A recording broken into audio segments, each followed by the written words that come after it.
Because Russ Peterson, as you heard from Governor Markell, is for me a beacon in political history of someone in this state who took a stand that was personally and professionally costly for him.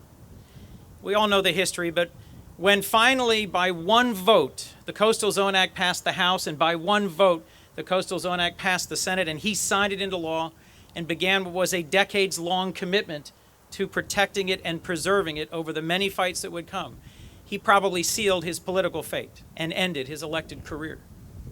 And my God, what a great and worthy sacrifice that was. But there's another reason. Another thing that Russ cared about was people. He's a very people-oriented person, and he's very interested in education, and he wanted to make sure that other people understood the environment and that young children have an opportunity to be educated. I would just like to honor a man who has, more than anyone I know, been committed to good causes for the state of Delaware and has achieved them, and is somebody we should always recognize, not just today, but in the future. Every time we come here, we'll think about you, Russ, and all that you've meant for the environment and education for the state of Delaware. In terms of his legacy, multifaceted legacy, but for years, for decades, hopefully for centuries, when people walk along the Riverwalk at the Christina River and see how beautiful it is, they'll see his statue and they'll say, who was that guy? Russell Peterson, what did he do? He's the father of the riverfront, and the father of a lot of other things as well.